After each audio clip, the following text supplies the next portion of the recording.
Welcome to the Book Flood Podcast. I am your host, Tom Nixon. My guests today are Ruta Sepetys and Steve Sheinkin.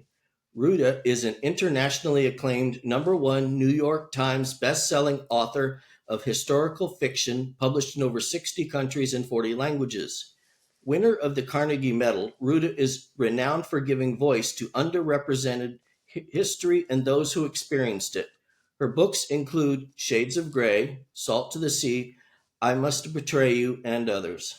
Steve Sheinkin is the acclaimed author of fast-paced cinematic nonfiction histories including Impossible Escape, Fallout, Undefeated, Born to Fly, The Port Chicago 50, and Bomb. Steve lives with his family in Saratoga Springs, New York. The recently released The Bletchley Riddle is their first collaboration. Welcome, Ruta and Steve. Thanks for having us. Thanks, Tom. Exciting. I just finished the Bletchley Riddle this weekend because I was behind. Great book. Great story. So let's get started. Why don't we start with Steve, and we're going to talk about career trajectory. How did you get here? Oh, wow. How much time? How much time do you have? But I don't know, I'll give a very short version because it's something I talk about with students all the time when I visit schools. I love to just point out how meandering paths can be, especially for people in the arts. I always wanted to be a writer, and I tried a lot of different things. My brother and I were convinced we would be famous filmmakers, and we tried that in the indie film world in Austin in the 90s, and lost all our money doing that, but in a wonderful way. Then and I'm skipping many other crummy jobs, but I got a job for a textbook company, which was really kind of a big turning point for me. It was an actual writing job, but a terrible one because you're not allowed to write anything good. You know what textbooks are like. So I collected all these stories that I thought kids would love and really should know, and kind of combined this desire to be a creative and funny storyteller with this history that I never liked as a kid, and decided to try and write nonfiction books that his students would actually want to read. And it wasn't a career I ever anticipated or even imagined, but it's turned out to be a perfect fit for me.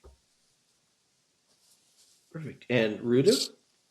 Yeah, well, for me, I always wanted to be an author, but it didn't start out necessarily that way. Prior to becoming a novelist, I spent 22 years in the music business, working with songwriters and musicians and bands. And a song is a 3-minute story. So I was working in storytelling, but just not, through books. And I learned pretty quickly that when a musician put a piece of their own story, their own history into the song, it was much more likely to become successful. So I asked people, what's your story? What's your story? And one day, one of the musicians turned the tables on me and said, hey, what's your story? And I said, oh, I'm Lithuanian. And there was this very awkward pause. And the musician had no idea what that meant, and then challenged me. Well, wait a minute. You've been asking people what their story is. We think you need to find a way how to tell your story. And it changed my life. It kickstarted what became my first novel, Between Shades of Grey. Excellent. So you have both had and have very successful solo writing careers. How did this happen that you came together to do the Bletchley Riddle? Why don't we start with Ruta this time? Well, we were at a conference, an ILA conference in New Orleans that was hosted by teachers and librarians. And Steve and I were on the panel together. And the librarians asked me, they said, Ruta, if you could write with any author, collaborate with any author living or dead, who would it be? And I said, well, he's very much alive. He's at the end of the table. It's Steve Sheinkin. And that's really going out on quite a limb because, of course, Steve and I, we knew of each other's work, but we didn't know each other personally. And here I was just saying, I want to work with Steve Sheinkin. And I carefully looked down the table, and he had the look on his face wasn't too bad. So I thought, okay, maybe there's a chance here. Yeah, it was totally unbaked, not even half baked. It was just an idea that appealed to me right away because of how much I love Ruta's writing, and there is a lot of overlap, even though she is a novelist, and up to now I'm not. But our love of history and little known history, and just turning true stories into really fast paced, engaging stories for young readers. There was definitely something there, and so we kind of threw open our notebooks and tried to find an idea of something that we would both feel really strongly enough about that, yeah, let's dive into this collaboration.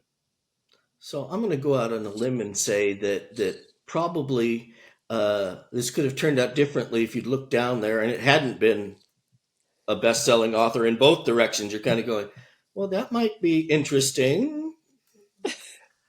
Well, we were warned early on. We share an agent, and we were warned Oh, this could go very badly. And I thought, what do you mean? This is going to be fun. I did it in the music business all the time. You collaborate when you write a song. And our agent had said, you're both very different people and you're both very different writers. But fortunately, it went really well, I think. oh, it went really well. If people haven't told you yet, it went really Thank well. you.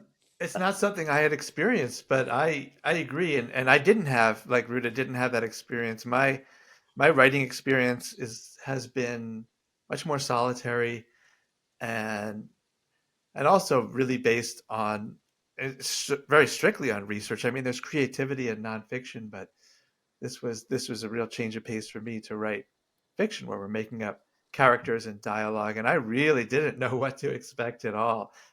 And so yeah, it was a good thing I didn't listen to those warnings. I really wasn't worried going into it. Maybe I should have been, or should, or would be, if it was someone other than Ruta. But I agree. It's something I'd recommend to any writer, though. I mean, this collaboration, it pushes you in so many new directions. How did you both come up with the idea for the Bletchley Riddle? How did this come about? Like I said, we kind of opened up the notebooks. Every writer has these, jots down ideas all the time. Sometimes when you're half asleep, you get your best ideas. But also, if you're a researcher, you're just always coming up with. I've heard Ruta say she has 28, ideas in the bullpen waiting to come into the game, and so I'm the same way. Among many other things, I've just always been obsessed with and fascinated by codes and code breaking, and just the essential role it's played in history for thousands of years. This kind of 3,000 plus year war between makers and breakers of secret kinds of writing. And I just always wanted to work that into some kind of story. And Bletchley Park is, of course, a big part of that. And one of the things that's so attractive about it is that there were so many very young people, and we knew we wanted to write from the point of view of young people. And this is a case where you don't have to make it up, where they really did recruit these I say this lovingly, these young nerds. This is the ultimate revenge of the nerd story. These young kids who had these gifts for math or language or puzzles, and they really did help save the world. And Ruta? Well, I had known of the history at Bletchley Park, and I had seen the Imitation Game and Bletchley Circle and things like that. But I'm always attracted to underrepresented history, something that has slipped through the cracks, and trying to give voice to the people associated with those events. And as Steve and I were discussing Bletchley, the many wonderful, aspects of possibly writing about it, Steve mentioned something that I felt was so underrepresented, and I'm not explaining what it is because it's a spoiler in the book, but it was something that was really underrepresented, and people who hadn't gotten the acknowledgement that they were due related to Enigma, and that really intrigued me and pulled me in. Before the Imitation Game, there were probably many people who had never heard of any of this, unless you are a history nerd or some such thing. Uh, how did that play into your writing? Did you try to avoid some of the things from the movie? Did you just go with it? That's a great question. And actually, what we've found is that people in this country, especially young people, but even our contemporaries, they don't necessarily know about Bletchley Park, which has been interesting. I don't know, Rita, I didn't think that much about it. I mean, we both had seen the movie, and I really enjoyed it. And then when I did the research, because of course we're both research nerds and plow through shelves and shelves of books, that only then did I realize how ridiculous the movie is. It's just full of, as they say, just whoppers, just ridiculous twists of history. People sitting in a room decoding messages and then deciding whether or not to use the intelligence to let a ship know it's about to be bombed, all happening in real time. It's just absurd. But it works as a movie. It worked really well. So one of the things that I realized right away when I working with Ruta is that she does not allow that sort of thing to happen. Even though she's a novelist, she's much, much more faithful to history. And so we wanted to, that was it was a challenge for us to tell our story and make it page turning, but to be very faithful to the timeline and to the history. Yeah, there were things. Our timeline is 1940 during the Battle of Britain, and there were some things related to Bletchley Park that were fascinating.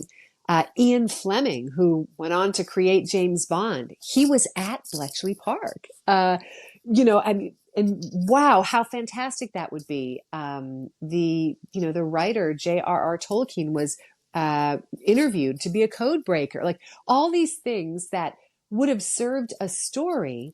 But the question we asked was, does it serve the history and the history in the way that we want to serve the history?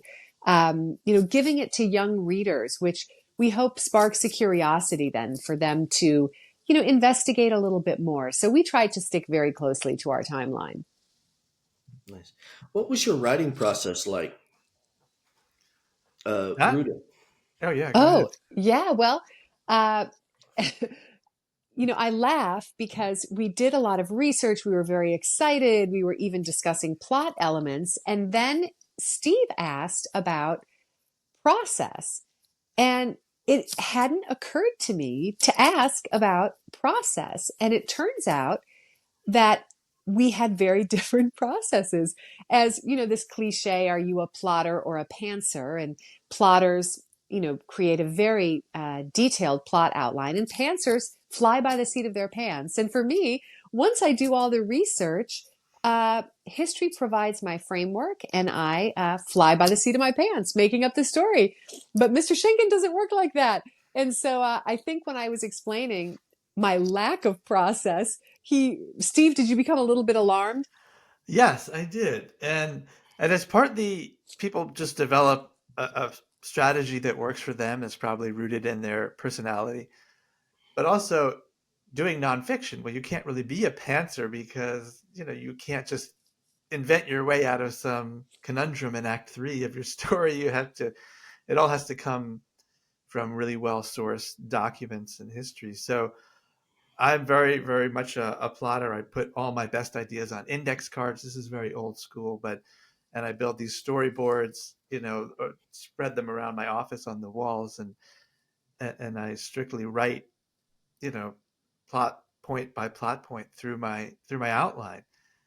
And that can work for a novel, I suppose. Maybe some novelists work that way, but most don't. And I realized right away we were both going to have to compromise.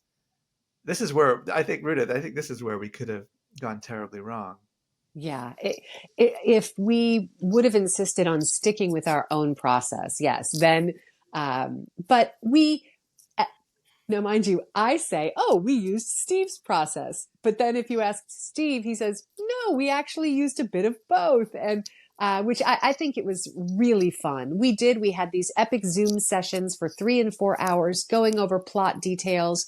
And then we would go to our own separate corners and write and share our pages. And it was always so fun to wait and see, what was going to be in Steve's pages. Excellent. So, what is next for you both, individually and possibly jointly? Yeah, I hope jointly. We haven't talked about that yet. We've been so busy. This book's only been out a month or so, and so we've been very busy talking about it and spreading the word. and that's been really fun. So yeah, and we've gotten that question a few times. What's next? And it's fun to think about.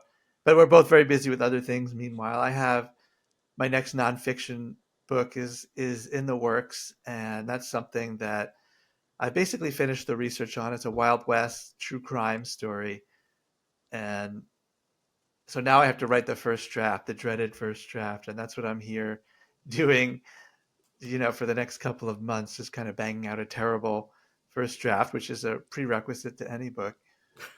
And I also have a couple of graphic novels going too. That is to say, I've written scripts for them. I love graphic novels, and it takes me back to my desire to be a filmmaker, because it really is essentially a kind of a film that you write and then either draw or, I've written and drawn comics, but in these cases, much better artist will be drawing these graphic novels. So I've written these scripts and artists are working on those, and so hopefully you'll see those from me in the next couple of years. Yeah, Ruta? and for me, I am hard at work on another young adult historical novel. This one about historical stigma and a story of 8 million human beings who were exiled to very remote parts of the world because they were believed to have a very contagious disease. Only in hindsight to realize that this disease was not so contagious. Looking at that and telling some threaded stories of young kids, teenagers, and adults who suffered this fate that has really slipped through the cracks of history. The story. What advice do you have for new writers? Ruta? Oh, I say, and this kind of relates to what Steve was saying about the dreaded first draft. Give yourself permission to write poorly. Writing is rewriting, and don't worry, is this perfect? Is this sentence perfect? Get a draft down, and then the magic really happens in revision. And I would hate for people to become overwhelmed with this idea of perfection. I don't know, we're perfect in our imperfections. So I say just go for it and don't worry too much. Yeah, I love hearing that advice. It took me a long time to realize other people also wrote bad first drafts and got lost and lost confidence along the way. It means a lot to me to hear that even now, because it just happens every time. But the other piece of advice, and it's related because it saves me also, is you just have to be passionate about the story you're telling. And when we were in school, you couldn't always do that because they would say, write about, the tariff of 1812 or something. I don't want to do that. But now, luckily, hopefully, we get to pick our stories. And I really feel like, you watch a cooking show and they say, well, I can taste the love, the soul in this gumbo, whatever it is. And I feel writing is the exact same way. You can hear it in the voice if the person was really excited and passionate about their story. And so no matter what it is, hopefully pick something that you feel that way about, and it will come across. What book or series of books from your childhood still resonates with you? Yeah, I so many, but the ones that this is so funny to me because some of the ones I look back on and still read are history books. And here I was, a kid who was just had a terrible attitude about history. Oh, it's so boring. Because I really did think it was just where you memorized, who discovered some river. Like no one saw that there was a river there before, you know. But they are history books. Like I have one that's right over here called True Tales of Buried Treasure that I just pick up and reread all the time. There's a whole series of this guy spent his life just exploring different parts of the world for buried treasure and then telling stories and legends behind Hmm. those treasures. And that was history, and it was very well researched.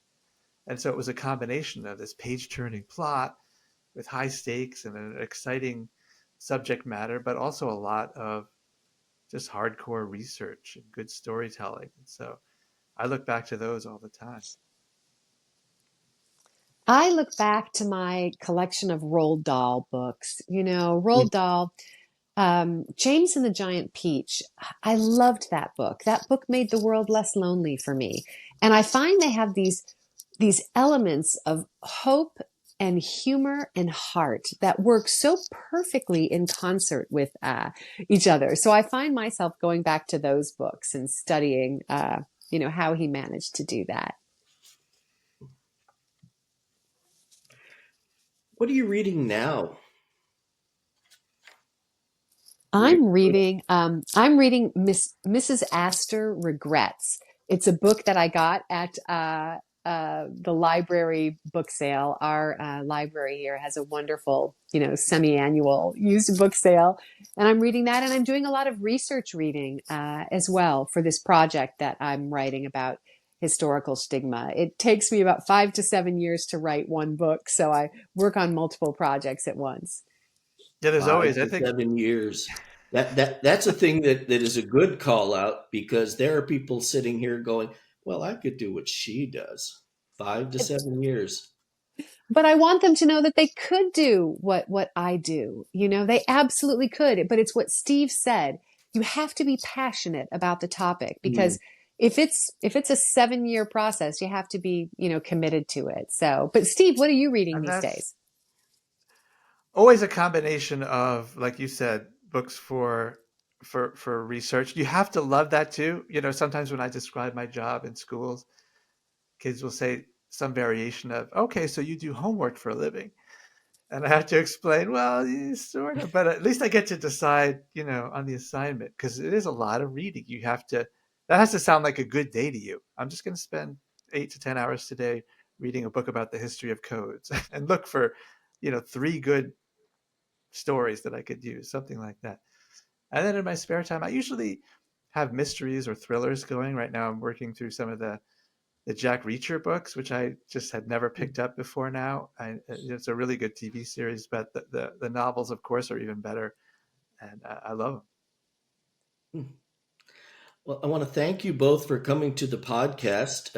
Greatly appreciate getting a little of your time. Uh, are you off to other places still for this book?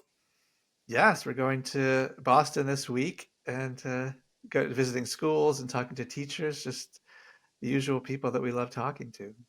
Yep, the journey continues. Oh, excellent. Thank you. And I would like to remind our listeners to please subscribe, share, and like wherever we're at. Thank you so much. Thank you.